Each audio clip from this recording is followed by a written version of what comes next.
Selamat pagi brother sister. Gimana kabarnya? Luar biasa. Gimana kabarnya Portugal? Luar biasa. Maaf ya Ronaldo pulang dulu ya. Oke, selamat pagi semua. Enjoy hari ini kita memuji menyembah Tuhan sama-sama. Kita mau siapkan hati kita mau kasih yang terbaik. Mari kita satu dalam doa. Tuhan Bapa yang baik, terima kasih untuk pagi hari ini. Kami bersyukur banget untuk nafas kehidupan yang Kau berikan bagi kami setiap harinya. Kami tahu Bapa, hanya Engkau yang tertinggi Bapa. Namamu diagungkan, namamu dipemuliakan Tuhan. Jika kami boleh ada semua karena kasih karunia-Mu Tuhan. Kami mau siapkan hati kami Bapa. Berikan yang terbaik untuk-Mu Tuhan. Di dalam nama Tuhan Yesus, kami berdoa mengucap syukur. Sama-sama kita katakan. Mari kita bangkit berdiri brother sister.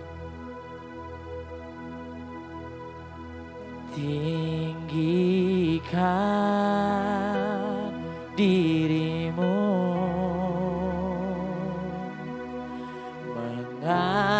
mengatasi langit, kebesaran-Mu Tuhan, mengatasi bumi,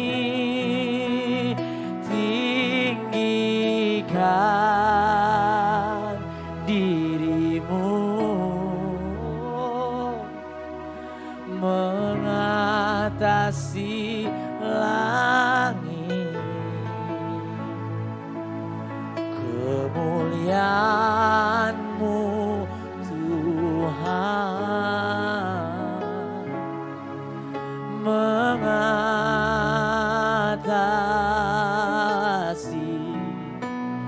bumi.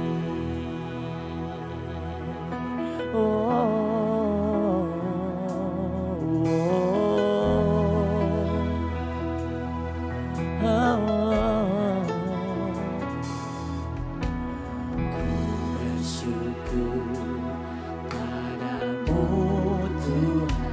Yes. Atas kasih-Mu, bermasmur bagi nama-Mu yang kudus.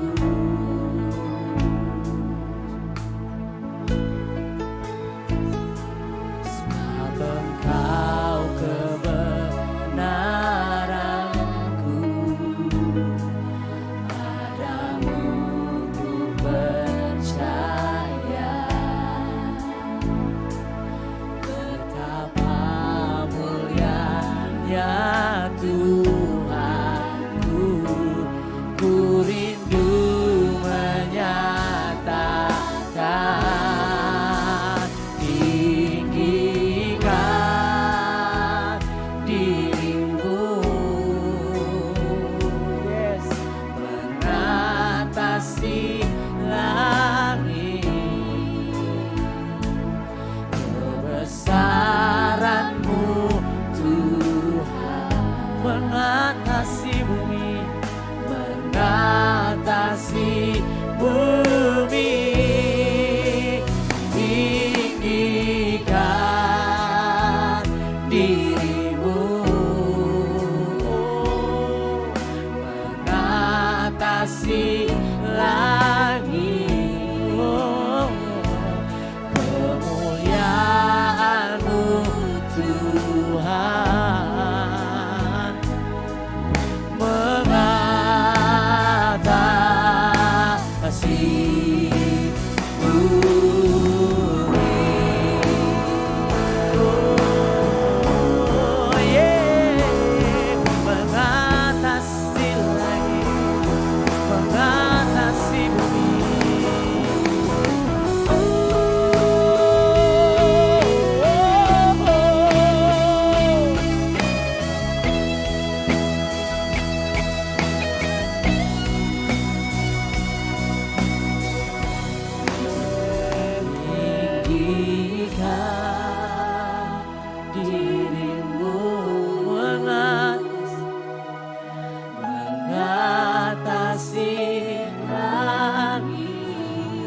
kebesaran-Mu Tuhan mengatasi bumi, tinggikan dirimu,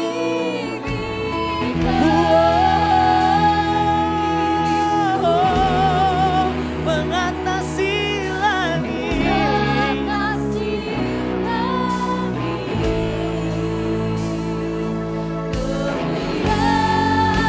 kemuliaan-Mu Tuhan, mengatasi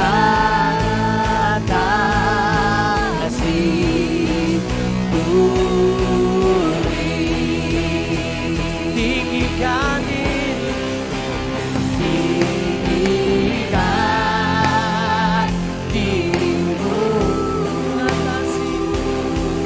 mengatasi langit, kebesaran-Mu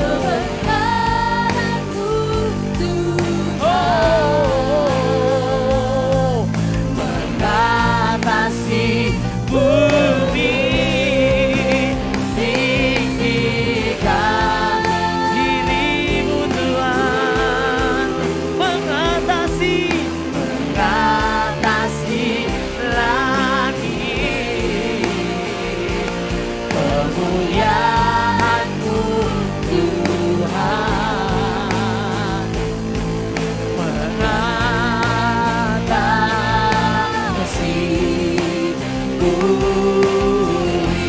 Sekali lagi tinggikan dirimu Tuhan, tinggikan dirimu, mengatasi kebesaran-Mu mengatasi bumi. Kami tinggikan Kau Tuhan,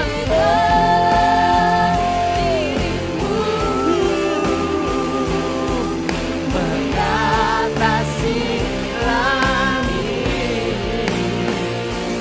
kemuliaan-Mu Tuhan, kebesaran-Mu, kemuliaan-Mu Tuhan, kemuliaan-Mu Tuhan, mengatasi bumi.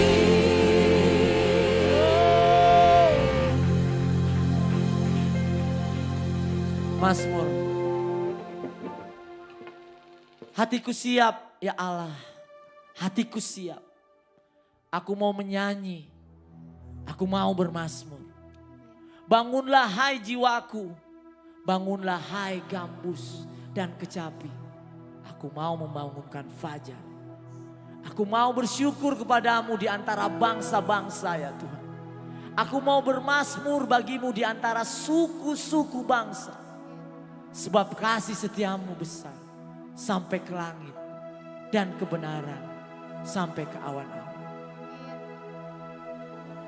Tinggikan dirimu, mengatasi langit. Oh, ya Allah, biarlah kemuliaan-Mu mengatasi seluruh bumi.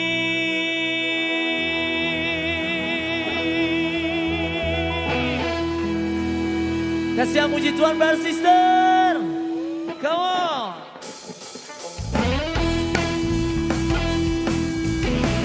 Kita bilang kalau Tuhan kita hebat dan luar biasa.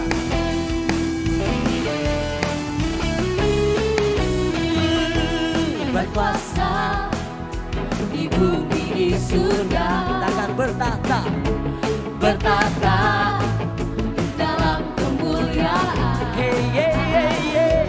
Dialah Tuhan Allah kita, namanya berkuasa, membebas Semua siap. betapa hebat, betapa kuat, dahsyatnya Allah kita. Dia berjaya atas semua perbuatannya. Betapa hebat, betapa hebat, betapa kuat, dahsyatnya Allah kita. Dia bernama Yesus Raja, Tuhan Allah kita.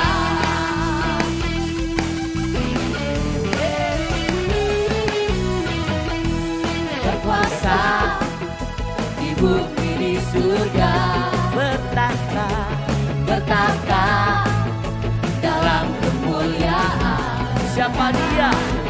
Dialah Tuhan Allah kita, namanya berkuasa, pembebas Sister, come on. Betapa hebat, betapa kuat, dahsyatnya Allah kita. Dia berjaya atas semua perbuatannya. Betapa hebat, Betapa hebat, betapa kuat, dahsyatnya Allah kita.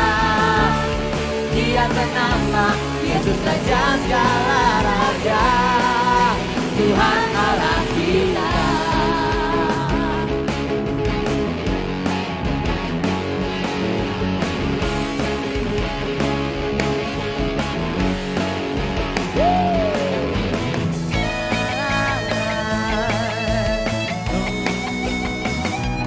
betapa hebat, Betapa kuat, dahsyatnya Allah kita. Dia berjaya atas semua perbuatannya. betapa hebat. Betapa hebat, betapa kuat, dahsyatnya Allah kita. Dia bernama Yesus Raja segala raja. Betapa hebat, betapa kuat, dahsyatnya Allah kita. Dia berjaya atas semua perbuatannya. Betapa hebat, Betapa hebat, betapa kuat, dahsyatnya Allah kita. Dia bernama Yesus Raja segala raja, Tuhan Allah kita. hey, Tuhan Allah kita. hey. Siapa dia? Tuhan Allah kita. Kita beri kemuliaan buat Tuhan Yesus kita. Boleh lihat kanan kirinya. Terus kasih senyum yang udah mungkin 2000 tahun gak dilihat. Senyum termanis. Semua siap muji Tuhan? Semua siap berdendang? Semua siap berjoget? Ikutin saya. Urapan di kepala Harun, yang kejanggutnya jubahnya turun, seperti embun yang dari Hermon mengalir. Boleh ikutin saya tangannya gimana? Mengalir, belum semuanya. Mengalir ke Bukit Sion, ke sana telah diperintahkan Tuhan agar berkatnya harus banyak biar berkatnya banyak. Semua siap? Agar berkatnya dicurahkan, kehidupan untuk selamanya. Oh betapa, brothernya aja boleh nggak bilang oh betapa. 1, 2, 3. Sekarang sisternya oh 1, 2, 3. Lagi nggak ada masalah kan ya? Sama-sama. Oh betapa indahnya kemuliaan hanya bagi Tuhan. Come on.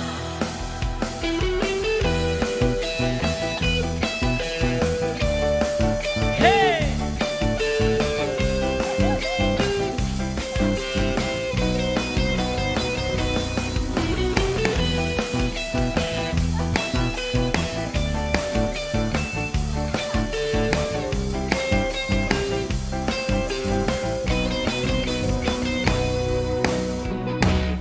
Oh betapa indahnya dan betapa eloknya bila saudara seiman hidup dalam persatuan. Oh betapa indahnya dan betapa eloknya Bila apa? bila saudara seiman hidup dalam persatuan. Baku rapat di kepala yang kejagunnya jubahnya turun seperti embun yang dari Hermon mengalir ke bukit Sion. Ke sana telah dipisahkan Tuhan agar berkat-berkat dicurahkan kehidupan untuk selamanya. Sama-sama. Oh betapa indahnya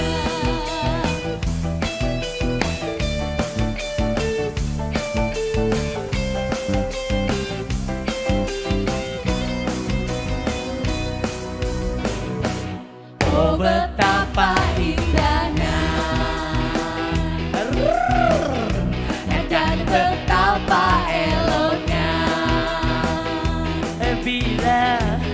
bila saudara seiman hidup dalam persatuan. Oh betapa, oh betapa, Oh betapa indahnya dan betapa eloknya bila apa? bila saudara seiman hidup dalam persatuan. Batu rapat di kepala Harun dan kejanggutnya jubahnya turun seperti embun yang dari Hermon mengalir ke bukit Sion. Ke sana telah diperintahkan Tuhan agar berkat-berkat dicurahkan kehidupan untuk selamanya. Oh betapa indahnya. Sekarang jemaat saja ya. Baurapan di kepala. Hei, mana jempolnya? Yeha. Embun yang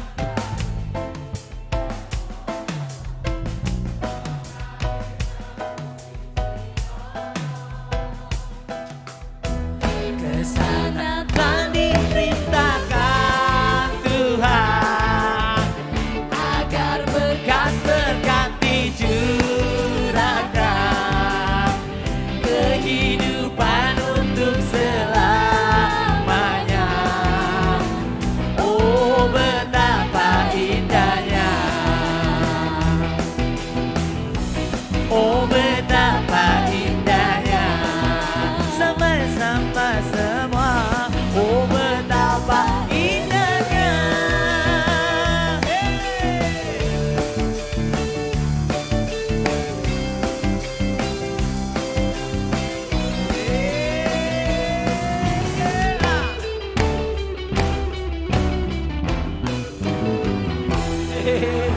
Kita beri kemenangan buat Sita.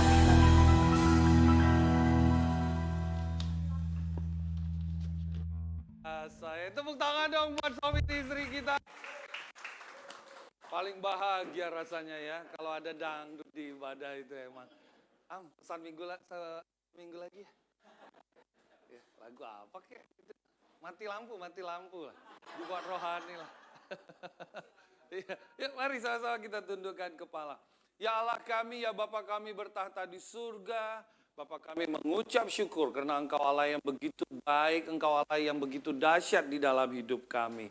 Kami saat ini sudah masuk pada minggu ketiga Advent ya Tuhan. Artinya kami akan bisa melihat lebih banyak lagi perayaan-perayaan Natal dan lebih lagi sukacita yang besar karena kami menyambut titik puncak di tanggal 24 ya Tuhan.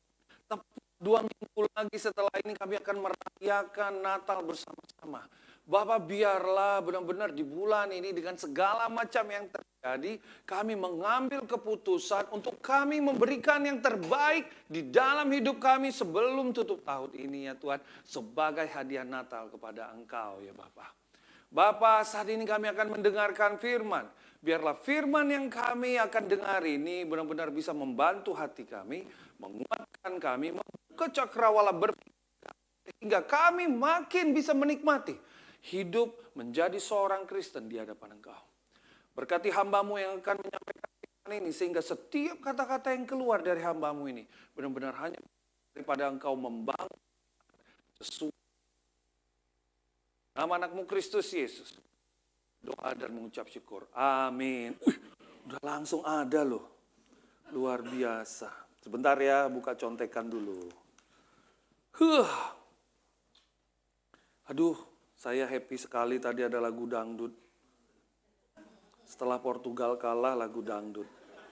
Oh, anyway, gereja juga membuka kesempatan bagi yang tadi malam Maroko menang hendak memberikan persembahan ucapan syukur juga boleh. Ya. Nanti kita menerima dengan tangan terbuka.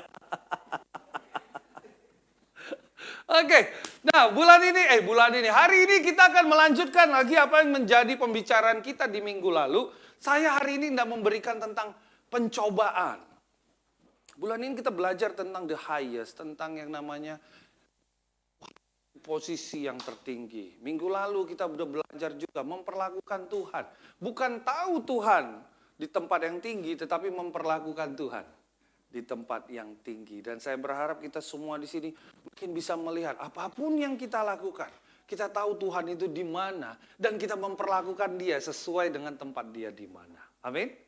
Dan hari ini saya akan masuk lagi bicara mengenai the temptation itu sendiri, pencobaan itu sendiri, yaitu ayat yang sebuah cerita yang umum kita ketahui waktu Yesus dicobai di padang gurun. Tahu tidak ayat itu? Tahu ya? Cerita itu tahu ya? Yesus dicobai pertama pakai McD, betul tak? Ya. Lalu Yesus dicobai di harapan indah, kan benar? Kan dia dikasih harapan kan? Yang indah-indah sama Tuhan. Betul tak? Baru Yesus yang terakhir dicobai istana negara. Betul tak? Waktu dibilang dia mau jatuh, coba suruh malaikatmu untuk menopangmu. Nah, jadi kita semua saya yakin sudah tahu cerita itu, kita memahami cerita itu, simbol-simbol makna di balik kenapa ada batu menjadi roti, kenapa ada Yesus harus dibawa ke bait Allah untuk melihat tempat yang tinggi untuk melihat segala macam kekuasaan dan kemuliaan yang ada. Lalu juga kita tahu kenapa Yesus harus dibawa ke bait Allah dan disuruh jatuh nanti untuk ditopang. Kita sudah dengar cerita itu, tetapi hari ini saya ingin bawa kita melihat dari perspektif yang berbeda. Apakah cerita itu sesimpel itu? Atau sebenarnya kita bisa belajar pemaknaan yang lebih dalam lagi di balik cerita itu mengenai pencobaan itu sendiri. Dan apa hubungannya dengan hidup kita? Karena ini yang paling penting. Apa hubungannya dengan hidup kita? Mari sama-sama kita lihat ayat yang ditulis di buku Markus.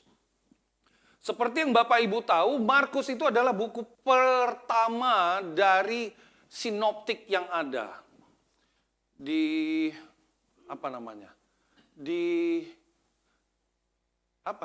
Kalau didikte kan yang nulis ya, yang ngomong itu apa namanya?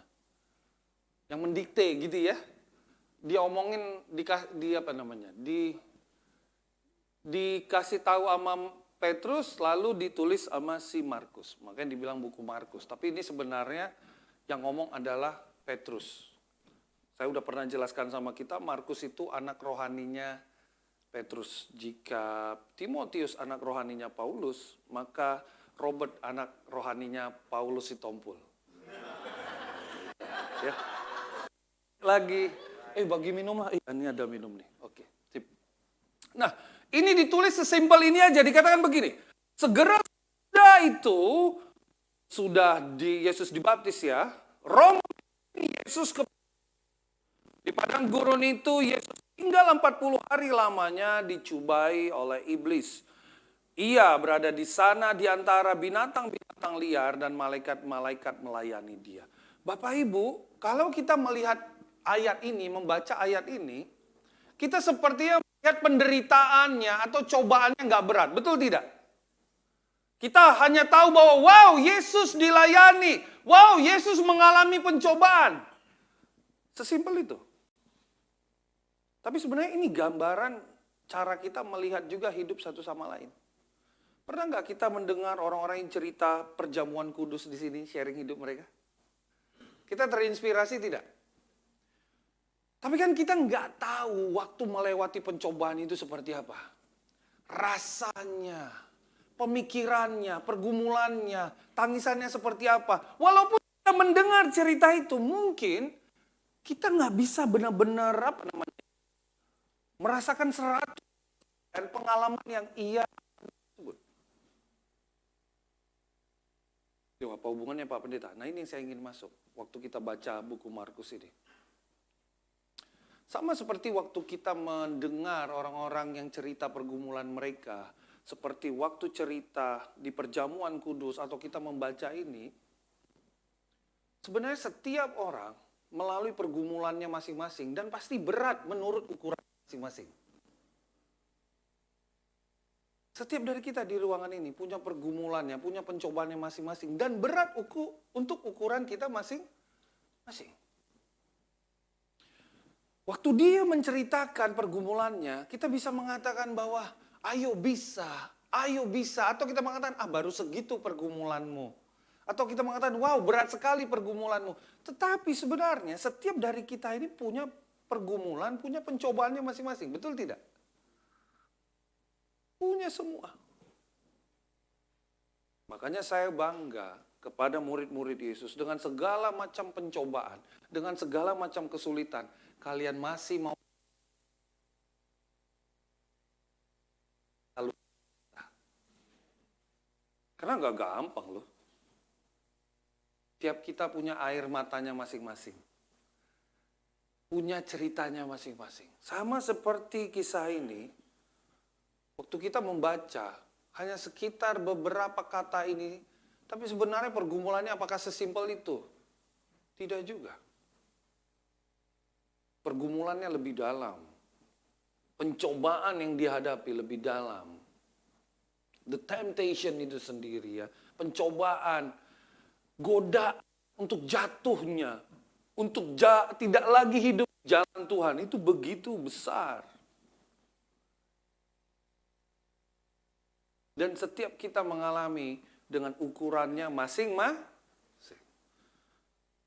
Nah hari ini, saya ingin bawa kita melalui cerita ini, yang harapan saya setelah ini, kita tidak lagi berpikir bahwa penderitaan kita paling besar, kita tidak lagi berpikir bahwa pencobaan kita paling berat, tapi kita terinspirasi oleh Yesus, bagaimana waktu melewati segala macam pencobaan itu, apa yang dia punya keyakinannya, sehingga bulan ini, seperti tema kita The Highest itu sendiri, seperti apa yang ingin kita capai, bahwa kita ingin mengalami kemenangan di bulan Desember ini, kita bisa ambil keputusan.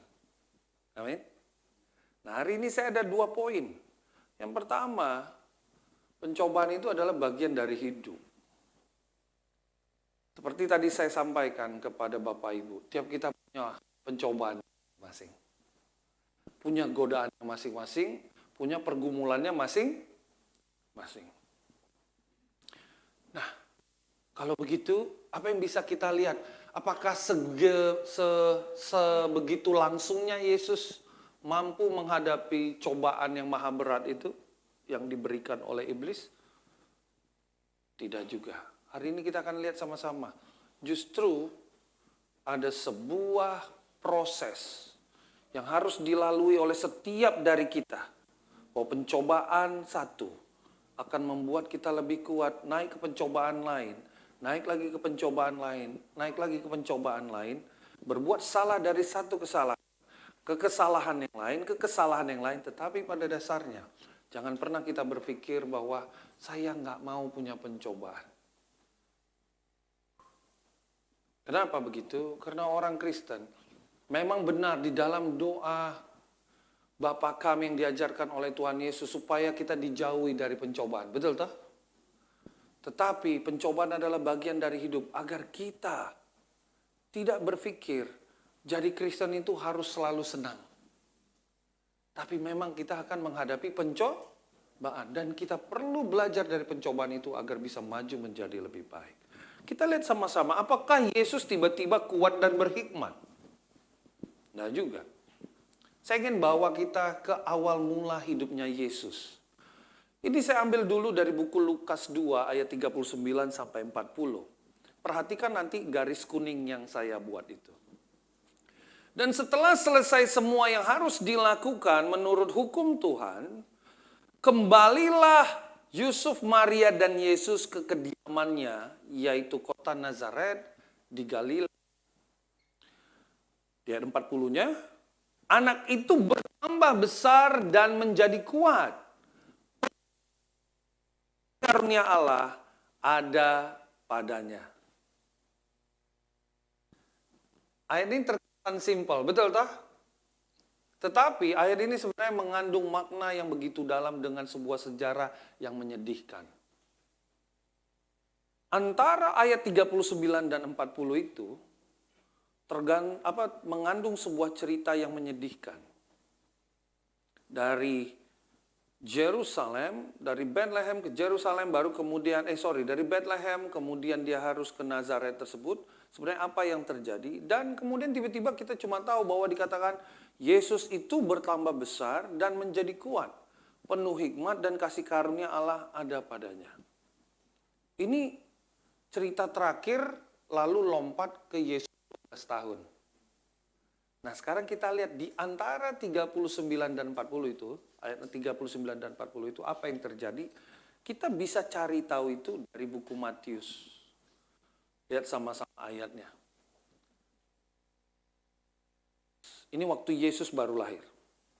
Setelah orang-orang Majus itu berangkat, nampaklah malaikat Tuhan kepada Yusuf dalam mimpi dan berkata, bangunlah, ambillah anak itu serta ibunya. Lalu katanya kemana?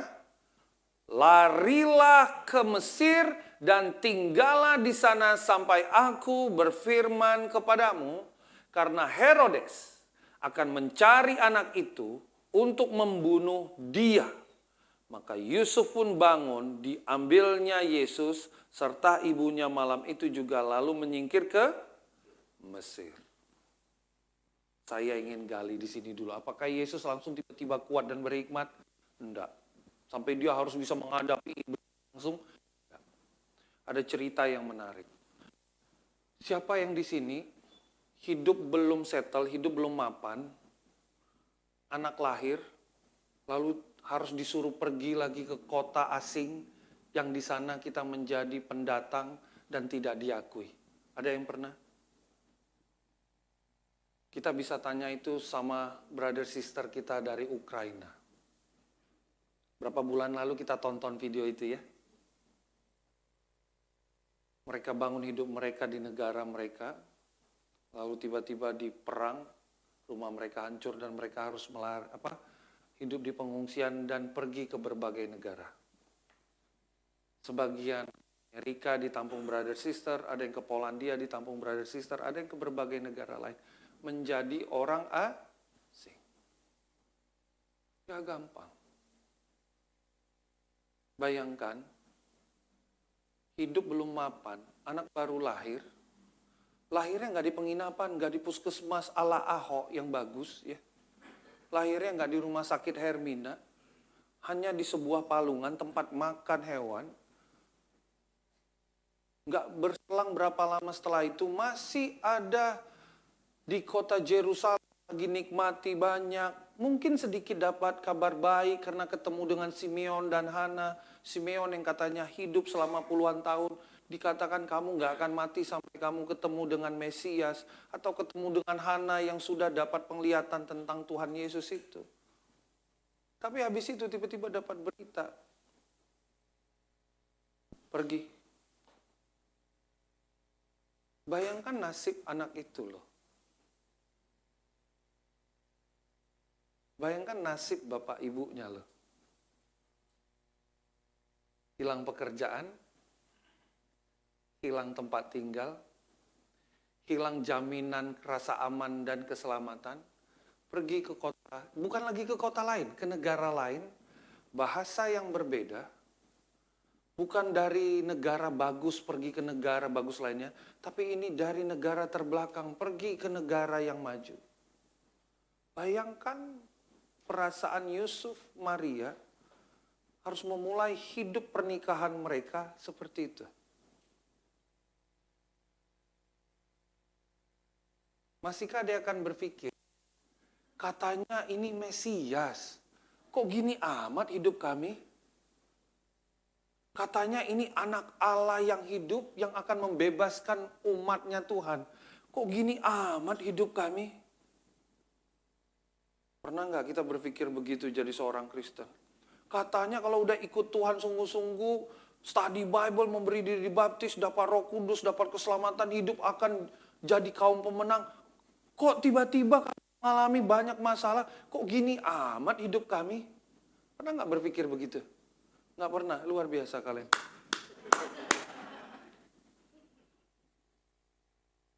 Itu pergumulan yang harus dilalui oleh Yusuf Maria membawa bayinya Yesus. Dan coba bayangkan beberapa tahun pertama hidupnya Yesus, Yesus harus hidup di negara asing. Dan bukan punya perlindungan dari negara, dia hidup benar-benar sebagai anak asing di negara tersebut. Bayangkan hidupnya dia. Tidak ada hak dia sebagai warga negara di situ. Tapi saya bersyukur, kalau kita balik ke ayat itu tadi ya, dikatakan anak itu bertumbuh besar dan jadi kuat, penuh hikmat dan kasih karunia Allah ada padanya. Wow. Saya selalu suka kata-kata ini yang saya pegang dari dulu. Pemimpin besar tidak pernah lahir di tempat yang nyaman. Pemimpin besar selalu menjalani hidup yang berat. Bukan saya berdoa saya jadi pemimpin besar ya. Walaupun saya tahu, itu selalu menguatkan saya. Setiap kali saya menghadapi begitu banyak masalah, saya selalu berpikir, mungkin Tuhan sedang ajarkan saya sesuatu untuk mempersiapkan hal yang besar di depan saya. Tapi dia mau saya kuat waktu menerima berkat itu. Kalau kata Spider-Man apa?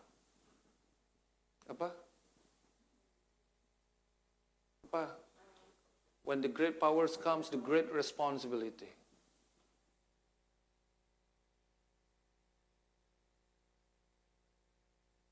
Tuhan tahu, this boy, anak ini, will be a great leader.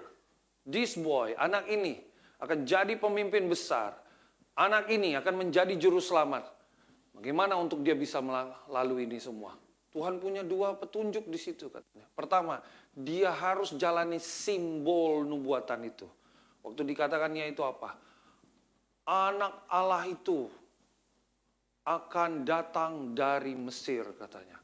Itu gambaran seperti nenek moyangnya dulu dari Mesir kemudian diangkat menjadi indah di hadapan Tuhan. Tapi Tuhan tahu, Tuhan mau bentuk justru Yesus dari tempat yang berat itu. Dengan segala ketidaknyamanan, dengan segala ketidakmengertian akan hidupnya. Kenapa saya harus jalani seperti ini ya papa, mama? Perasaan papa hilang semua yang sudah mereka miliki dan mereka harus memulai dari nol bahkan minus.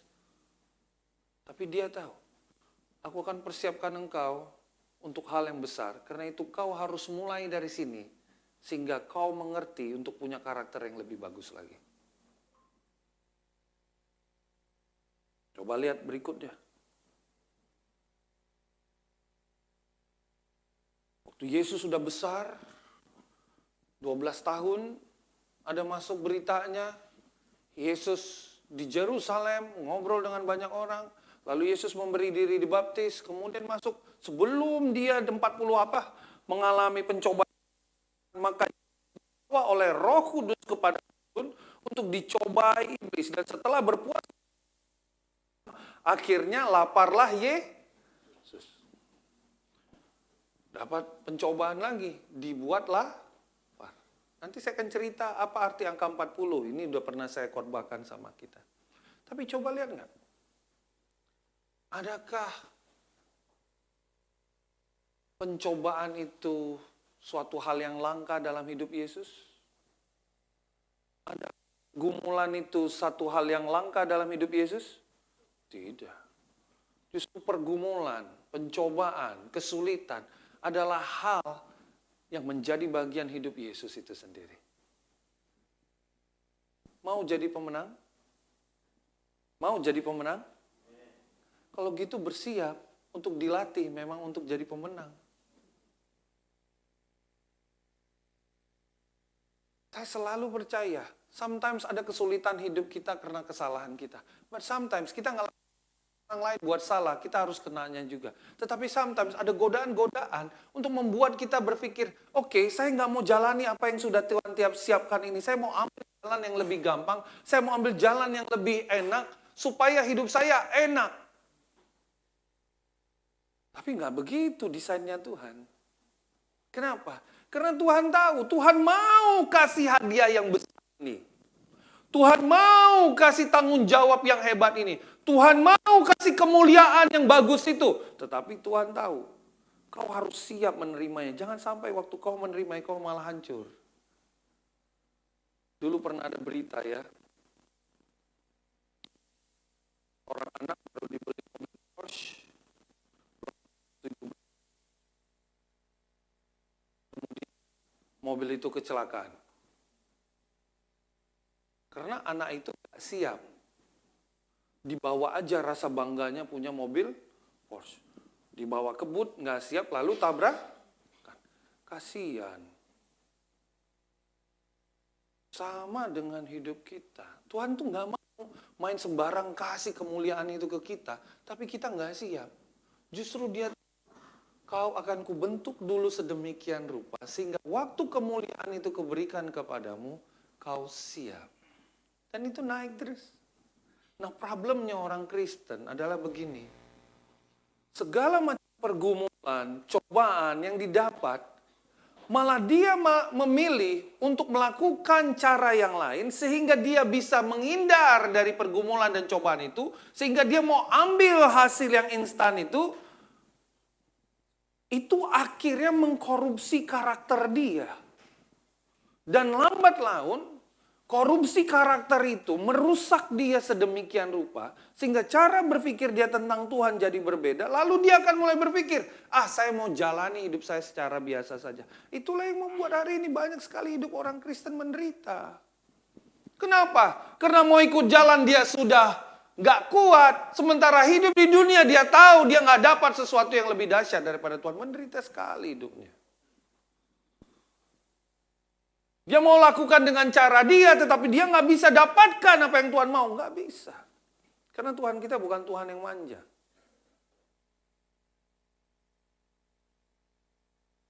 Dia nggak akan kasih kita begitu saja. Mungkin dikasih sama om yang lain. Om Lucifer. Lakukan cara ini deh. Tapi kata papa begitu. Cara ini aja. Ya udah caranya Om Lucifer. Dikasih hadiah sama Om Lucifer. Nggak tahu. Yang dikasih permen yang buat rusak gigi. Sementara mungkin si papa bukan ngasih permen, ngasih vitamin yang manis-manis. Tapi dibilang, jangan dulu. Kayak anak saya minggu lalu, udah masih agak sakit, belum sembuh bener. Tiba-tiba datang habis Natal, bawa es krim. Ya gimana? Saya sedih. ketawa, saya bilang, lanjutkan. Buat lo. Kan es krimnya? Besoknya mulai demam. Gimana? Enak.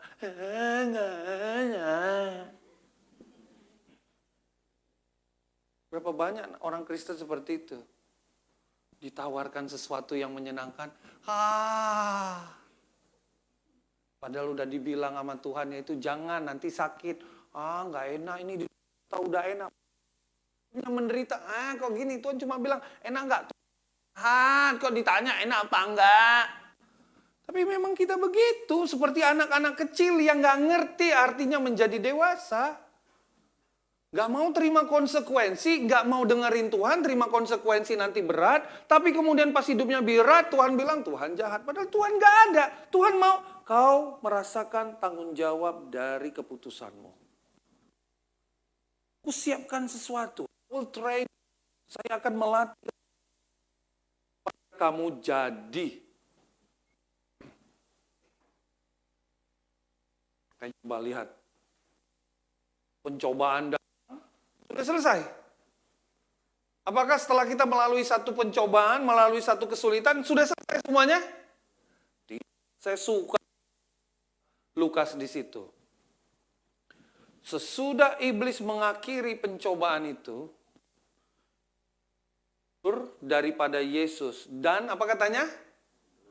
Menunggu waktu yang baik. Nah ini yang menarik.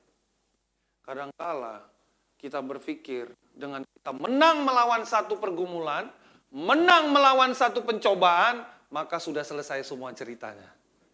Amin, haleluya, saya hidup berkemenangan. Kita share cerita itu kemana-mana.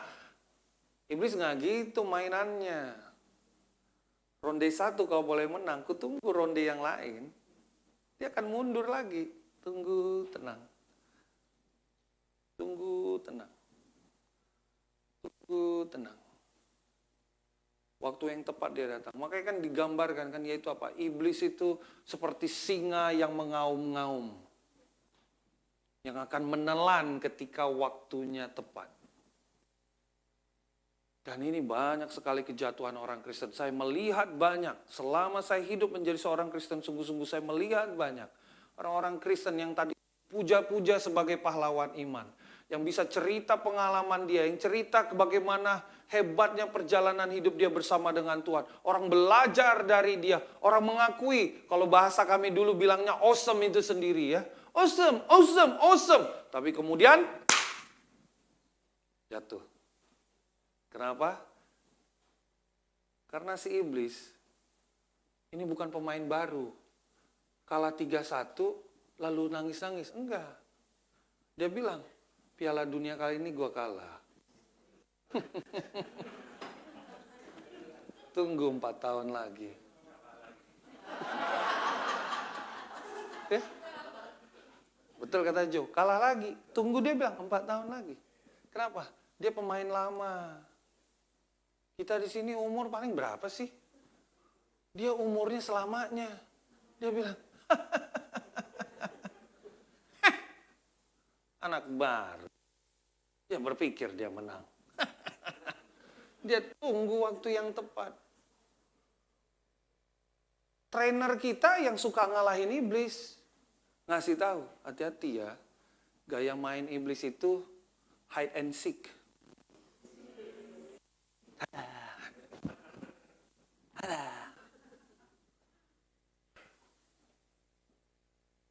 Tapi kita nggak mau dengerin. Nah Bapak Ibu, kalau kita mau tutup hati-hati, kayak Piala Dunia, kenapa Kroasia menang? Karena detik terakhir itu aja. Justru di masa-masa injury time seperti ini, dia bisa mengeluarkan jurus terbaik dia. Diselepet abis kita semua. Kalau kata orang Betawi, gua kepret lo, katanya gitu ya. Justru ini momen-momen terbaik dia. Kenapa? Kita lagi mengharapkan Natal, betul tidak? Gaji ke-13 sudah turun, betul tidak? Udah merencanakan liburan bagaimana? Ini momen-momen terbaik dia.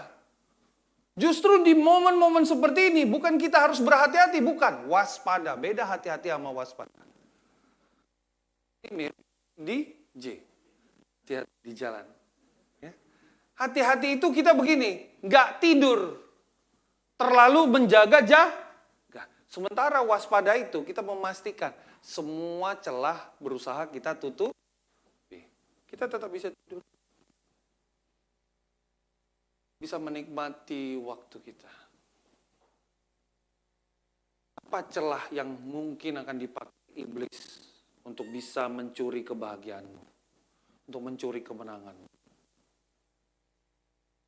Apa godaan itu sendiri yang bisa akan menghancurkan momen-momen baik hidupmu? Wah, jangan bilang begini dong, Pak, udah gak ada lagi momen baik. Bulan 1 sampai bulan 11 hancur semua. Ya saya bilang kalau gitu ya buat kemenangan lah, apa kek kalah 10-0 minimal jadi 10-1 lah. Coba cari tahu. Hati-hati, jangan di momen seperti ini malah kita jadi gagal. Paling simple, tetap atur. Pembimbingan bulan Desember biasanya kita udah nggak lagi pembimbingan, nggak ada PDG, studi juga ada dikit. Nah itu tuh kadang-kala gini, tujuannya bukan supaya gereja buat kita ini nggak hidup jadi murid, bukan. Supaya kita ada waktu bersama dengan orang-orang yang kita cintai.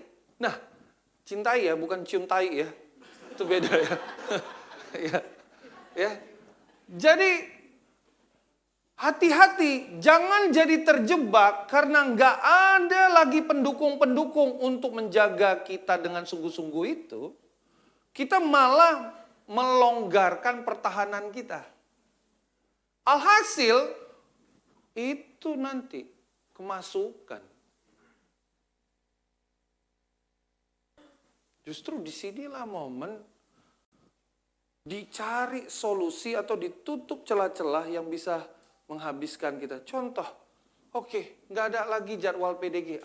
Karena ini bersama dengan orang cintai, saya ajak aja orang-orang yang dekat dengan saya. Kami bisa sambil jalan-jalan, kami menikmati hari, tapi ada waktu berdoa bersama, waktu untuk bersama.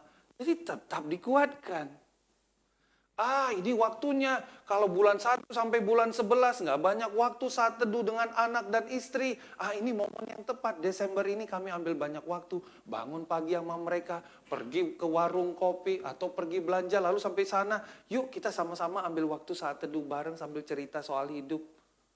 Itu justru kan menyenangkan bersama keluarga kita ya. Tapi tetap ada spiritual bonding yang menjaga kita. Sambil cari hadiah Natal, sambil bisa cerita, papa dulu waktu masih kecil yang gak dapat hadiah seperti ini, kamu enak banget. Mulai cerita bagaimana Tuhan memberkati hidup. Si anak mendengar cerita itu, wow, Pak, itu bukti ya Tuhan ada ya. Dulu papa hidupnya susah, sekarang tetap susah. Oh bukan ya, tapi maksudnya sekarang papa hidupnya sudah lebih baik lagi. Dia bisa mendengarkan cerita tentang itu dan kita jadi gampang bersyukur tentang hidup kita. Iya ya, Tuhan baik ya, udah bawa kita sedemikian rupa. Ada begitu banyak cara supaya iblis tidak mendapatkan waktu yang baik itu. Kita cover itu semua. Nah ini, karena hati-hati, pencobaan itu adalah bagian dari hidup itu sendiri. Jadi jangan, harus dong doa, jauhilah kami daripada yang jahat. Harus dong berdoa seperti itu. Jangan malah nantangin, betul toh? Tuhan, biarin kami hadapi si jahat, biar kami kuat. Nggak gitu juga, Keles. Itu namanya belagu. Ya tetapi apa? Tuhan jauhkan kami daripada yang jahat. Tetapi kalau dia datang, kuatkan kami. Ada begitu banyak. Apa hari ini pergumulan pencobaan kita? Sampaikan sama Tuhan. Tapi kalau kita kalah, jangan takut. Kayak iblis dong mentalnya. Jangan pas kalah, ya udahlah memang nggak bisa, emang gini banget. Jangan, kayak iblis. Kalah ronde pertama, nggak apa-apa, coba lagi. Kalah lagi, nggak apa-apa, coba lagi. Kalah lagi, nggak apa-apa, coba lagi. Iblis kan baru menang 100-0. Nanti gue ganti jadi 101. Mentalnya tiru aja mental iblis. Mundur sejenak, menunggu waktu yang tepat. Tapi jangan kelamaan nunggunya. Nunggu. Nggak kembang-kembang. Coba lihat hidup kita. Mumpung mau akhir tahun. Apakah kita punya karakter yang seperti tadi saya ceritakan itu? Yang kedua, pencobaan itu seharusnya menumbuhkan. Tapi yang terberat tetap akan datang. Nah ini apa ya? Ini perspektif berpikir yang harus kita punya. Ketika saya mendapat satu pencobaan, godaan itu ya, ataupun tantangan yang bawa saya bisa keluar dari jalan Tuhan. Atau bahkan saya mendapat pergumulan, atau mendapat kesulitan. Yang selalu saya pikirkan pertama adalah, Tuhan mau kasih pengertian apa kepada saya? Ini yang saya kembangkan dalam hidup saya. Kenapa saya harus selalu ini? Tuhan hendak kasih pengertian apa sama saya? Karena dari pengertian nanti bisa berbuah menjadi hikmat. Pengertian apa? Pesan apa yang Tuhan ingin kasih sama saya sehingga saya itu bisa bertumbuh. Karena kalau perspektifnya salah, pencobaan itu malah kita anggap jadi sesuatu yang serba negatif, yang nggak punya makna apa-apa.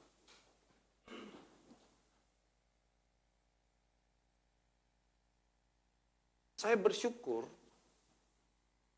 justru setiap pencobaan yang terjadi dalam hidup saya memampukan saya hari ini menjadi pendeta yang baik. Kehilangan kakak yang menjadi murid Yesus pertama. Di usia dia 24 tahun, di usia saya 22 tahun. Membuat saya memahami, ketika saya menjadi seorang pendeta muda waktu itu, saya tahu apa yang harus saya lakukan. Melewati fase-fase hidup yang berat. Pernah jadi pendeta sampai dibilang maling. Saya memahami artinya direndahkan seperti apa oleh jemaat. Baptisan saya yang siapkan kolam baptisan, saya siapkan makanan, murid Yesus datang, kemudian Yesus pulang. Saya jadi belajar, saya ke depannya nggak mau buat begitu. Kita buat spesial, supaya semua orang merasakan waktu mereka dibaptis, mereka merasa di welcome oleh keluarga besar. Gak ada kalian kan, baptisan kalian siapkan kolam baptisan sendiri, kalian siapin makanan, murid Yesus bilang, mari masuk, selamat datang di baptisan saya. Nggak pernah kan? Itu yang saya alami. Kenapa? Saya dulu berpikir, kok gini banget ya, untung karena ajarannya. Kalau lihat kelakuan manusia ini, saya geleng-geleng kepala dulu. Ngomongnya murid, saya bilang kelakuan, aduh ya Allah. Tapi saya bersyukur, kenapa? Itu semua, saya belajar mengambil pengertiannya apa, lalu saya berpikir, sekarang saya akan lakukan yang berbeda. Supaya memastikan gereja benar-benar seperti kerajaan Allah yang Tuhan mau. Bukan gereja berpikir kamilah kerajaan Allah, lalu berlaku semaunya. Enggak.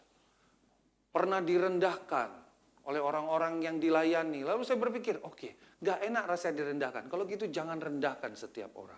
Perlakuan para pemimpinnya dengan baik. Semua dilatih. Saya bersyukur setiap hal yang kami hadapi justru melahirkan keadaan-keadaan yang membuat kami bertumbuh. Kenapa? Karena mau dapat pengertiannya. Jadi bukan melahirkan traumatis. Waduh jadi trauma. Enggak. Tetapi karena bantuan Roh Kudus, jadi berpikir pencobaan itu seharusnya menumbuhkan dia. Apa? Berikutnya, yang terberat akan tetap datang. Kalau kata lagunya itu kan, the best yet to come. Yang nanti itu akan datang. Habis satu tenang aja, udah harus prepare. Oh, kalau di sini udah enak, siap-siap nih. Level berikutnya lebih berat lagi nih. Karena mentalnya adalah mental akan bersiap, gelombang berikutnya akan lebih berat, jadi bawaannya nggak mau lengah. Bawaannya tetap jalani hidup, tapi udah kena mental siap. Begitu ada gelombang aneh, yang sifatnya anomali, yang sifatnya nggak biasa, udah harus berpikir lagi, kayaknya ini dia nih. Kayaknya ini gelombangnya aneh nih, gelombang satu ini nih. Nah ini harus sudah siap-siap. Mungkin akan buat kesalahan di situ, tidak apa-apa. Tapi ambil pengertiannya apa. Nah ini yang Tuhan Yesus juga coba ingin bagikan kepada kita. Perhatikan baik-baik. Di Lukas 2 itu ya. Jadi ini setelah dia pergi dari Yerusalem itu, yang ngobrol dengan para ahli-ahli agama itu ya, waktu di hari raya tersebut, dikatakan, dan setelah selesai semua yang harus dilakukan menurut hukum Tuhan, kembalilah mereka ke kota kediamannya itu, ke kota Nazaret. Anak itu, ini masih yang dia yang tadi itu yang pertama itu ya. Bertambah besar menjadi kuat, hikmat dan penuh kasih karunia. Nah ini yang baru yang berikutnya. Nah ini yang tadi saya bilang dari Yerusalemnya. Dan Yesus makin bertambah besarnya dan besarnya dan makin dikasihi Allah. Wow.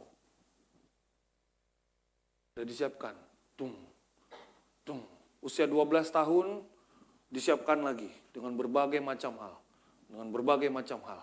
Tuhan udah siapkan lagi dengan berbagai macam hal. Lalu setelah dia habis dibaptis dikatakan itu, Yesus yang penuh dengan Roh Kudus kembali dari sungai Yordan lalu dibawa oleh Roh Kudus ke padang gurun. Dan sekarang masuklah. Oke, siap untuk hal yang lebih beda lagi. Bekalnya sekarang Roh Kudus. Nah, disinilah awal mula yang dikatakan Yesus 100% Tuhan, 100% manusia. Wow. Ini yang keren ya nih. Kenapa? Penuh dengan Roh Kudus. Kita begitu dikasih modal besar, bawaannya mau langsung senang-senang aja kan? Wah, Tuhan malah lebih dahsyat. Anakku yang kukasihi, nggak ada Roh Kudus? Ada? Are you ready? Ready? Ya. 30 tahun pengalaman ini, 30 tahun yang kamu lewati ini, akan kuberi persiapan berikutnya untuk hal yang lebih berat. Ready? Ready. Ada paket, mau paket panjang apa paket pendek? Paket pendek. Oke, 40 hari. Ready? 40 hari bersiap? Siap? Mantap. Mari kita jalan. Nah ini masuk. Setelah itu puasa 40 hari. 40 malam. Saya pernah dibawa yang dipercaya Mount of Temptation itu ya. Bukit pencobaan itu.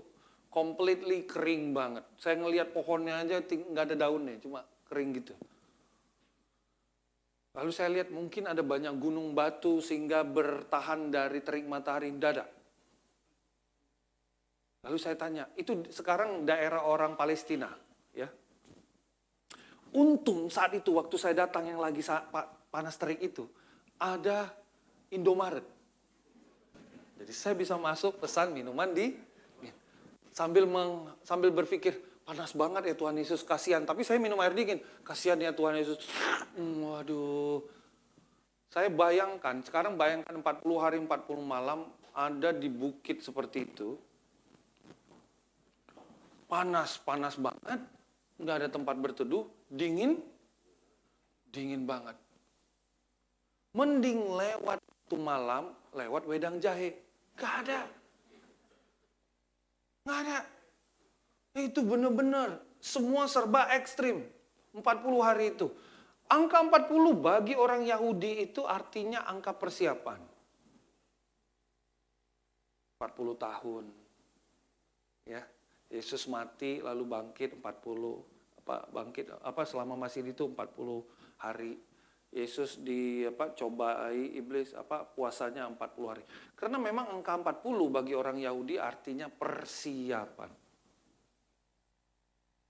Dipersiapkan untuk hal yang lebih besar. Dan bayangkan kita merasakan itu semua. Begitu Yesus berada di titik paling lemah, ini salah satu waktu yang dipakai oleh iblis. Udah mantap ini, waktunya datang. Dibilang apa? Lihat batu, coba ubah jadi McD. Lalu Tuhan Yesus bilangnya itu apa? Manusia nggak hanya hidup dari roti saja. Betul ya? Oh enggak, manusia enggak hanya hidup dari McD saja, tapi KFC atau produk lokal, CFC. Lalu soal kekuasaan dan kemuliaan, bahkan mantap sekali. Kenapa? Kalau nanti Bapak Ibu baca, kata yang dipakai oleh iblis untuk memberikan informasi kemuliaan, itu kata yang sama waktu dibaca di Lukas 2:14 itu yang dibilang yang minggu lalu saya nyanyi itu ya. Kemuliaan, tahu ya? Kata kemuliaan itu kata yang sama dipakai oleh iblis waktu ngasih tahu aku akan berikan kekuasaan dan kemuliaan. Itu sama kata yang dipakai. Jadi supaya Yesus nangkap bahwa yang akan kuberikan ini mirip seperti yang Bapakmu berikan nanti. Wah, itu godaannya. Godaan ketiganya dibilang apa? Harga diri sebagai anak Allah. Jatuhkan dirimu. Saya kadang berpikir gitu, ini iblis kurang cerdas atau apa ya? Kenapa? Dia nggak tahu ya. Ada lift kan? Tapi saya kemudian sadar, oh 2000 tahun lalu belum ada teknologi lift. Ngapain harus jatuhkan badan? Digoda, dicobai. Tapi lihat apa yang menarik di situ. Inilah rahasia dari semuanya.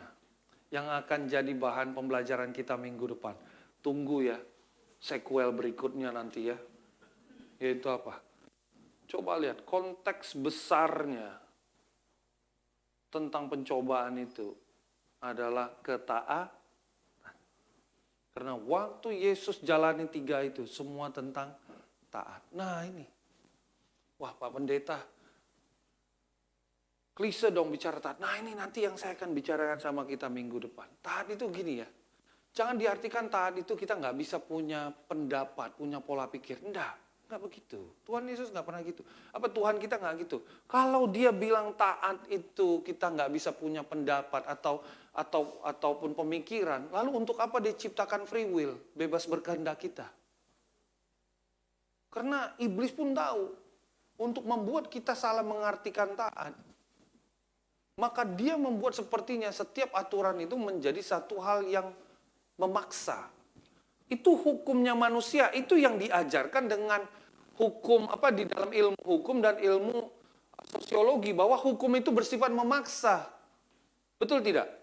Ya, padahal kalau kita ngelihat Alkitab, Tuhan tidak pernah maksa. Kenapa? Yang mau ikut aku aja ikuti hukumku. Kan kita ada perjanjian. Namanya perjanjian gak ada sifatnya memaksa. Mau sama mau, betul toh? Saya gak maksa kamu. Kalau kamu mau ikut, ini hukumnya. Kalau enggak. Cara Tuhan berpikir soal hukumnya dia itu beda. Nah, tapi yang menariknya, coba perhatikan. Dari setiap pencobaan yang dialami Yesus itu, apa yang membuat Yesus bertumbuh dan siap menghadapi setiap pergumulan besar? Isunya itu di ketaatan. Perhatikan ayat-ayat yang dipilih Tuhan Yesus waktu menjawab si iblis itu. Manusia nggak hidup hanya dari roti saja. Diambil dari kitab perjanjian lama. Lalu dibilang, jatuhkan dirimu. Dia bilang, janganlah kau mencobai Allahmu. Yesus semua ambil dari perjanjian lama. Sebegitu dia punya pengetahuan, tapi yang lebih daripada itu, dia punya ketaatan terhadap apa yang Tuhan sampaikan. Bandingkan. Sebenarnya ini isu klasik manusia, makanya saya ingin ambil. Yang satu dari buku Kejadian, yang satu dari buku Kisah Yesus, buku Matius. Sama-sama menghadapi pencobaan, godaan. Kita lihat buku Kejadian yang sebelah kanannya. Hawa melihat bahwa buah pohon itu baik untuk dimakan dan sedap kelihatannya. Lagi pula pohon itu menarik hati karena memberi pengertian. Lalu Hawa mengambil dari buahnya dan dimakannya dan diberikannya juga kepada suaminya yang bersama dengan dia. Dan suaminya pun memakannya. Dia melihat, iya nggak boleh ya, tapi kelihatan baik. Terangnya enak, cahayanya cerah ini. Mantap ini buahnya, coba dulu deh. Sekarang kita lihat buku Matiusnya, waktu Yesus di Taman Getsemani. Yesus membiarkan mereka di situ lalu pergi dan berdoa untuk ketiga kalinya dan mengucapkan doa yang itu juga. Dia doa itu apa? Tuhan biarlah ini berlalu daripadaku, tapi itu biarlah sesuai dengan kehendak-Mu. Sesudah itu Yesus datang kepada murid-muridnya dan berkata kepada mereka, tidurlah sekarang dan istirahatlah. Lihat saatnya sudah tiba bahwa anak manusia diserahkan ke tangan orang berdosa. Di tengah begitu banyak opsi yang Yesus bisa ambil, opsi yang Yesus pilih setelah 3 kali berdoa sama Tuhan adalah opsi yang disediakan Tuhan saja. Yaitu apa? Harus mati di kayu salib. Dia bisa buat opsi yang lain. Maka kan ada, dia bisa panggil ribuan malaikat, hancurkan dunia. Terus apa? Bebaskan dia. Opsi lain. Tapi Yesus enggak. Tapi dia mati, tuku dan kau. Sementara Hawa, dia melihat, jangan makan, dia bilang, kelihatan baik, dia makan. Inilah pencobaan. Isu pencobaan sebenarnya bukan isu tentang hidup ini berat atau gampang. Isu pencobaan sebenarnya isu ketaatan.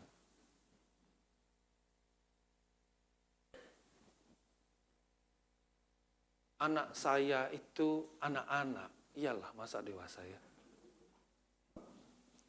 Kalau nggak ada hadiah yang menarik dia, nggak taat dia makan cepat. Mamanya kan lebih tentang begini ya. Ayo dek cepat makan, udah berangkat ini mau gitu. Kalau bapaknya kan gini kadang. Mau ke Indomaret beli mobil nggak? Mau. Habisin. Habis.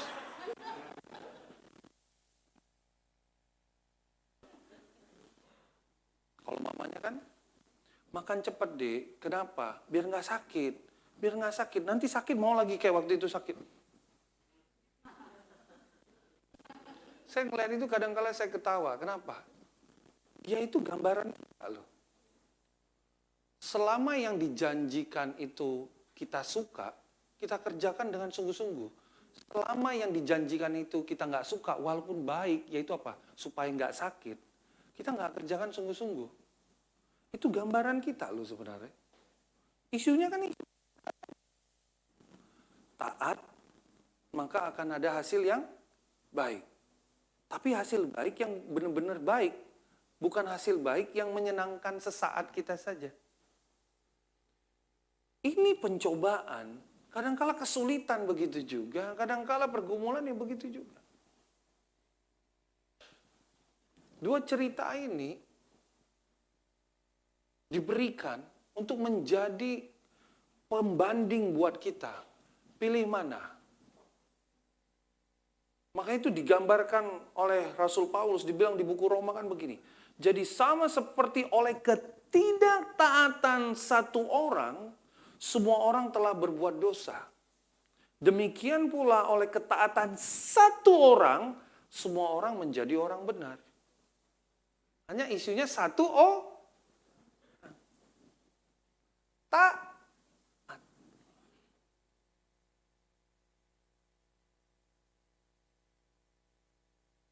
Pergumulan itu seharusnya bersifat menumbuhkan. Pencobaan itu harusnya bersifat menumbuhkan. Tapi bersiaplah untuk hal berat yang akan datang. Kenapa? Karena nanti levelnya akan tambah, tetapi isunya sebenarnya tetap sama. Taat. Makanya kan itu kata Tuhan Yesus ya. Berdoalah supaya kamu jangan jatuh ke dalam pencobaan. Perhatikan kata-kata Yesus. Bukan dia doa supaya pencobaannya segera menjauh. Dia bilang apa? Supaya apa katanya? Pencobaannya tetap enggak? Tapi kita enggak jatuh ke dalam pencobaan itu.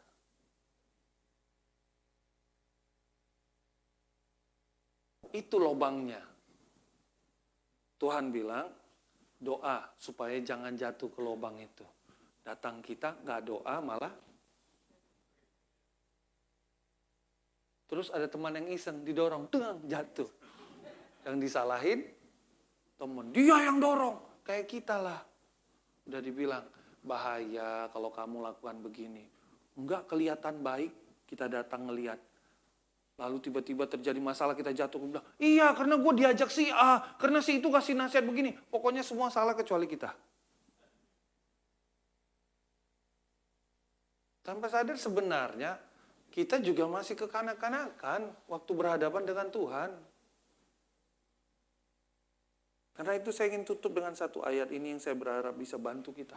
Minggu depan saya akan masuk lebih dalam soal ketaatan ini. Sehingga nanti bantu. Jadi kita nggak jadi orang Kristen yang gini. Ngelihat taat itu kayak nggak bisa punya pemikiran, kayak ini tentang. Tapi kan ada orang yang punya karakternya bisa kreatif, bisa ini. Jadi nggak. Nanti saya akan bantu kita melihat ketaatan versi Alkitab. Taat versi Alkitab itu menyenangkan loh. Ada seninya gitu. Yang sebenarnya membantu kita menjadi dewasa. Dan dalam keadaan sebagai manusia, Yesus telah merendahkan dirinya dan taat sampai mati. Bahkan sampai mati di kayu salib.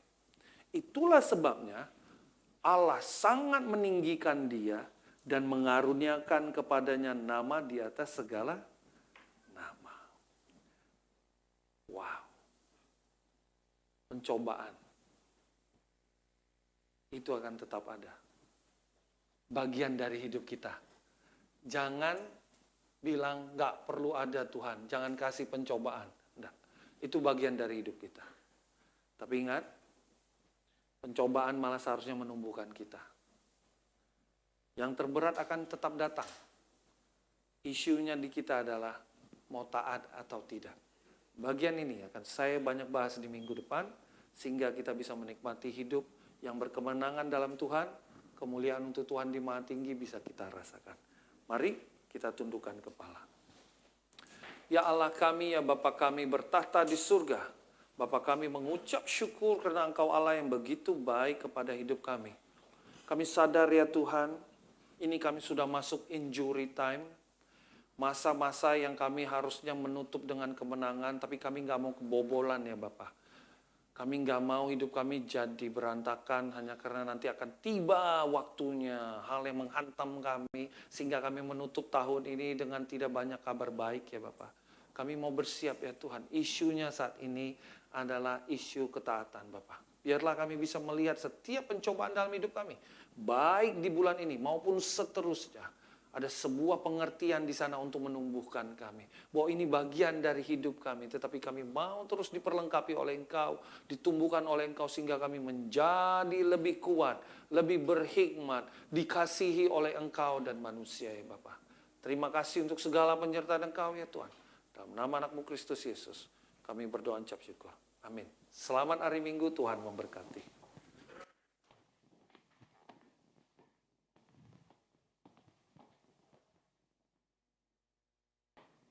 Terima kasih Bapak Pendeta Enrico untuk firman yang sudah disampaikan kepada kita. Saya secara pribadi juga tadi belajar bagaimana bahwa pencobaan itu adalah merupakan bagian dari hidup. Dan pencobaan itu seharusnya bisa menumbuhkan kita. Tetapi kita harus bersiap karena sesuatu yang terberat itu tetap akan datang. Jemaat, saat ini kita akan memasuki komuni kita. Mari kita persiapkan anggur dan roti kita.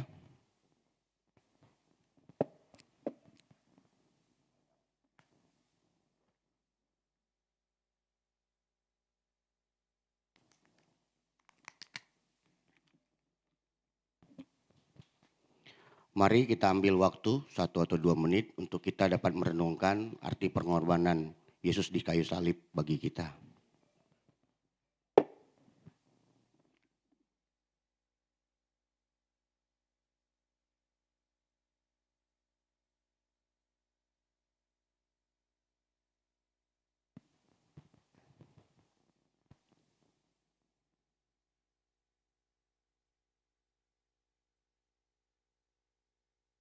Saya akan membacakan bagi kita dari 1 Korintus 11 ayat 23 sampai 27. Sebab apa yang telah kuteruskan kepadamu telah aku terima dari Tuhan, yaitu bahwa Tuhan Yesus pada waktu malam ia diserahkan mengambil roti. Mari kita angkat roti kita. Dan sesudah itu ia mengucapkan syukur atasnya, ia memecah-mecahkannya dan berkata, inilah tubuhku yang diserahkan bagi kamu, perbuatlah ini menjadi peringatan akan aku. Mari kita makan roti kita.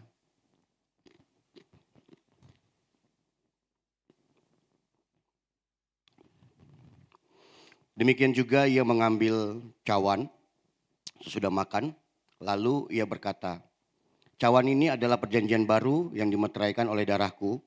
Perbuatlah ini setiap kali kamu meminumnya menjadi peringatan akan aku. Mari kita minum.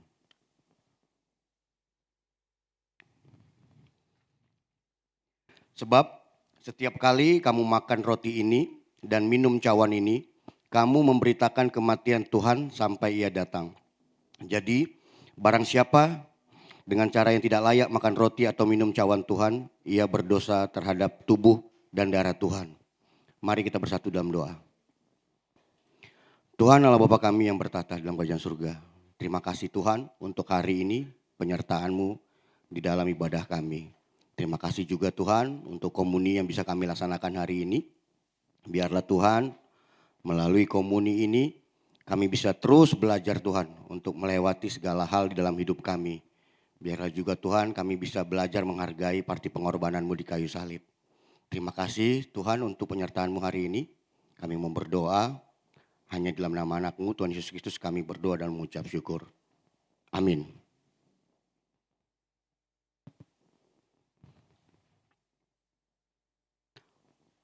Saya akan menyampaikan beberapa pengumuman bagi kita di minggu ini. Pengumuman yang pertama, ibadah jemaat GKDI Bekasi Minggu tanggal 18 Desember 2022 akan dilaksanakan pada pukul 8.00 untuk ibadah merit dan pukul 10.30 untuk ibadah youth. Pengumuman yang kedua, Sunday School GKDI Bekasi Kids. GKDI Bekasi Kids akan dibagi menjadi pengantaran dan penjemputan. Pengantaran pada kelas kecil yaitu pada pukul 7.20 sampai 7.35. Pengantaran pada kelas besar yaitu pada pukul 7.35 sampai 7.50. Dan penjemputan pada kelas kecil pada pukul 9.30 sampai 9.45. Dan penjemputan pada kelas besar pukul 9.45 sampai jam 10.00. Pengumuman yang berikutnya. Natal Umum GKDI Bekasi. Natal Umum GKDI Bekasi tahun ini mengangkat tema Terang Dunia yang akan dilaksanakan pada hari Sabtu tanggal 24 Desember 2022 jam 18.00 bertempat di GKDI Room Mega Office Park. Dan berikut adalah jadwal Natal dari masing-masing ministry. Ibadah Natal Teens. Ibadah Natal Teens Minggu 11 Desember 2022 akan dilaksanakan pada jam 17.00. Dan ibadah Natal Single akan dilaksanakan pada hari Minggu 18 Desember 2022 jam 18.30 WIB. Ibadah Natal Merit akan dilaksanakan pada hari Sabtu 17 Desember 2022 pada jam 18.00. Pengumuman yang berikutnya. Home Indonesia, kita akan menyaksikan video yang berikut ini.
Home Indonesia.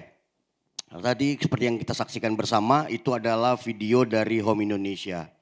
Dan persembahan minggu di bulan Desember ini akan diperuntukkan bagi House of Mercy atau Home. Seperti yang jemaat tahu, kita sudah membantu Home sejak tahun 2017. Dan tahun ini pun gereja kita masih akan terus mendukung Home dengan memberikan kontribusi kita agar dapat memberikan pendidikan bagi anak-anak yang tidak mampu di Cilincing. Selama ini sudah bantu. Nah, jemaat, sekarang mari kita ambil bagian, kita ulurkan tangan kita dapat membantu mereka, memberikan kontribusi kita melalui persembahan kita. Tujuannya apa? Tujuannya agar persembahan kita, kontribusi kita dapat membantu anak-anak yang ada di Home. Pengumuman yang berikutnya. Study Bible. Bagi Bapak Ibu yang rindu ingin study Bible bisa menghubungi admin kami di nomor 0812 8685 8422 ataupun dapat bertanya kepada yang mengundang Bapak atau Ibu di ibadah minggu. Pengumuman yang berikutnya. Persembahan dan perpuluhan. Persembahan dan perpuluhan untuk GKDI Bekasi dapat diberikan melalui kotak persembahan yang sudah tersedia di belakang atau dapat melakukan transfer ke rekening BCA di nomor 288 3034 180 atas nama Yayasan Gema Kristus Damai Indonesia. Demikian pengumuman bagi kita di minggu ini. Mari kita tundukkan kepala, kita mau bersatu di dalam doa. Tuhan Allah Bapa kami yang bertahta di dalam kerajaan surga, terima kasih Tuhan untuk penyertaan-Mu dalam kehidupan kami. Tuhan, di sini pun kami kembali memohonkan kepadamu Tuhan, di dalam doa kami pada hari ini, kami mau berdoa bagi pembangunan gedung gereja kami Tuhan. Tuhan, kiranya yang memberkati pembangunan gedung gereja kami untuk dapat terus kami melaksanakan pembangunan kami, hingga nanti tercapai Tuhan pembangunan gereja ini bermanfaat bagi orang banyak Tuhan. Begitu juga Tuhan kami mau berdoa bagi Ibu Pendeta Nita Boyo, istri dari Bapak Pendeta Charles, pemimpin jemaat Cirebon. Tuhanlah kiranya menjamah Ibu Nita Tuhan, membantu, memberkati, agar kiranya Ibu Nita bisa segera pulih dari penyakitnya. Kami mau berdoa juga Tuhan bagi bangsa Indonesia. Tuhan, pada saat ini banyak sekali isu-isu yang kami alami di negara kami. Namun kami yakin dan percaya Tuhan akan memberkati para pemimpin kami, hingga nanti pemimpin kami bisa membawa bangsa kami untuk menjalani kehidupan yang lebih baik Tuhan. Begitu juga Tuhan kami mau berdoa bagi orang tua dari brother kami, brother Guntur, mamanya yang sedang sakit Tuhan. Tuhan yang memberkati agar kiranya mama dari brother Guntur bisa melewati masa-masa sulitnya, mengalami penyembuhan dari apa yang dia alami. Terima kasih Tuhan, doa dan permohonan ini kami mau sampaikan melalui perantaraan anak-Mu, Tuhan Yesus Kristus Tuhan kami yang hidup. Amin. Brother sister, mari kita bangkit berdiri, ibadah kita telah selesai, kita angkat pujian ini.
pengorbanan Tuhan.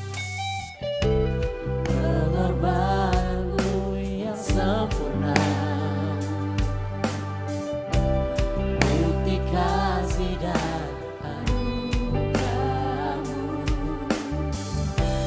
Engkau memilihku bukan karena kekuatanmu, Engkau melayakkanku. Bapa,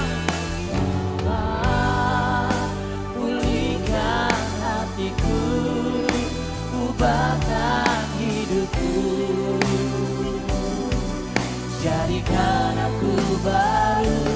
Bapa, pakailah hidupku, surut rencana-Mu, menjadi terang bagi dunia. Firman-Mu membuatku memahami kasih sejati. Sinar-Mu selalu bagi jalanku, menuntunku kembali padamu.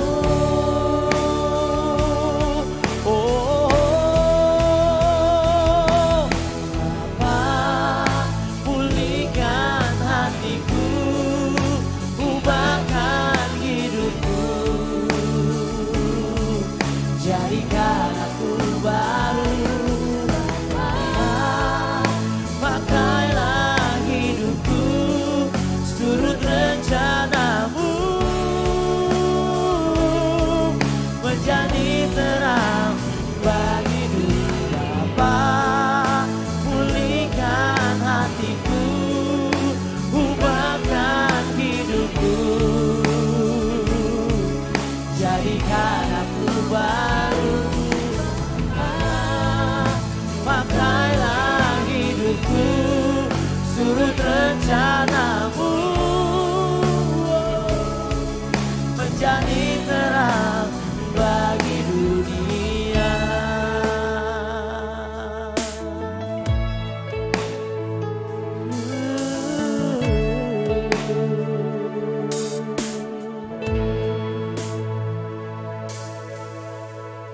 Ibadah kita telah selesai. Selamat hari Minggu. Silakan berfellowship di lantai 1, brother sister. Tuhan Yesus memberkati.